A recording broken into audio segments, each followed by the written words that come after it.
Big boss season 7 ലൈവിൽ ഇപ്പോൾ നടന്നുകൊണ്ടിരിക്കുന്നത് നമ്മുടെ അനുമോളും ആദിലയും നൂറയും കൂടെ സംസാരിച്ചുകൊണ്ടിരിക്കുകയാണ്. കിച്ചണിൽ ഇന്നത്തെ പ്രശ്നം തന്നെയാണ് അനുമോള് പറയുന്നത്. അപ്പോൾ അക്ബർക്കൊക്കെ നമ്മൾ ഭക്ഷണം ഉണ്ടാക്കിക്കൊണ്ടിരിക്കുന്ന സമയത്ത് നമ്മൾ എടുത്തു വെക്കുന്ന സാധനങ്ങളൊക്കെ കൈയിട്ട് അങ്ങനെ വന്ന് എടുക്കുന്നത്, അതുകൊണ്ടാണ് ഞാൻ അവരോടൊക്കെ ദേഷ്യപ്പെട്ടത്.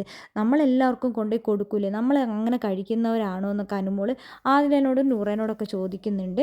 നമ്മൾ ഓരോരുത്തർക്ക് കൊടുക്കൂലേ അനുമോളെ എന്നൊക്കെ ആദിലയും നൂറയും പറയുന്നുണ്ട്. അനീഷേട്ടൻ്റേതാണെങ്കിലൊക്കെ നമ്മൾ വാങ്ങി കഴിക്കാറുണ്ട്, നമ്മൾ അങ്ങോട്ട് കൊടുക്കാറുണ്ട്, നമ്മൾ അതിനൊന്നും കുറ്റം പറയണ്ടല്ലോ. പക്ഷേ ഉണ്ടാക്കുന്ന സമയത്ത് വന്ന് കൈയിട്ടെടുക്കുന്നത് അതെനിക്ക് നല്ല സ്വഭാവമാണെന്ന് തോന്നുന്നില്ല. അതൊരു മോശം സ്വഭാവമായിട്ട് തന്നെയാണ് എനിക്ക് തോന്നുന്നത്. പിന്നെ ഞാനിവിടെ ഒറ്റയ്ക്ക് നടക്കുന്നത് ഒക്കെ പ്രശ്നമാക്കിയിട്ട് അവർ പറയുന്നുണ്ടായിരുന്നു. ഇന്ന് രാവിലെ തന്നെ ആരും കുറേ വട്ടം ശൈത്യനോടൊക്കെ പറഞ്ഞുകൊണ്ട് നടക്കുന്നുണ്ടായിരുന്നു, അവളോട് പോയി പറ, മര്യാദയ്ക്ക് നിൽക്കാനൊക്കെ പറ, മനഃപൂർവ്വമാണ് ഇവരിവിടെ വന്ന് വഴക്ക് ഉണ്ടാക്കുന്നത്. ഞാൻ ഒരു കാര്യത്തിനും പോവാറില്ല. ഇന്ന് തന്നെ നമ്മുടെ ബിഗ് ബോസ് ഇട്ട് ഇത്രയും നേരമായിട്ട് എന്തെങ്കിലും പ്രശ്നം ഉണ്ടായോ? ആര്യനും അനീഷേട്ടനും തമ്മിലുള്ള പ്രശ്നം മാത്രമാണ് നടന്നത്, വേറൊരു പ്രശ്നവും ഇവിടെ നടന്നിട്ടില്ല. രാവിലെ തന്നെ ഞാൻ അവിടെ ഓരോന്ന് ചെയ്തുകൊണ്ടിരിക്കുമ്പോൾ അക്ബർക്ക് എന്നെ പഴന്ന് വിളിച്ചു. ഞാൻ പ്രതികരിക്കാനൊന്നും നിൽക്കുന്നില്ല. കാരണം ഞാൻ എന്തെങ്കിലും പ്രതികരിക്കാൻ വേണ്ടി കാത്തിരിക്കുന്നവരാണ് അവർ, അതിനകത്തൊരു ഇഷ്യൂ ഉണ്ടാക്കാൻ വേണ്ടി.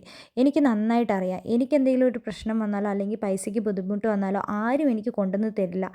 വരുന്നവരുണ്ടാവും, പക്ഷേ പൈസ കൊണ്ടുവന്ന് തരാൻ ആരും ഉണ്ടാവില്ല. അത് ഞാൻ കഷ്ടപ്പെട്ട് ഉണ്ടാക്കിയാൽ മാത്രം ഉണ്ടാവുന്ന ഒരു സാധനമാണ്.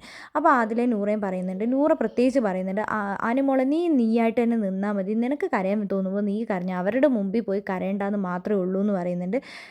നിൻ്റെ എന്താണോ നിനക്ക് തോന്നുന്നത് അത് തന്നെ നീ ചെയ്തു എന്ന് പറയും. നിന്നെ അവർ ശരിക്കും ടാർഗറ്റ് ചെയ്തിട്ടാണ് ഇപ്പോൾ ഗെയിം കളിക്കുന്നതെന്നൊക്കെ അതിൽ പറഞ്ഞു കൊടുക്കുന്നുണ്ട്. നീ സ്ട്രോങ് ആവണം, നിന്നോട് എന്തെങ്കിലും പറഞ്ഞു കഴിഞ്ഞാൽ തിരിച്ച് നല്ലോണം പറഞ്ഞു എന്നൊക്കെ ആദിലെ നല്ല സപ്പോർട്ട് ചെയ്ത് സംസാരിക്കുന്നുണ്ട്.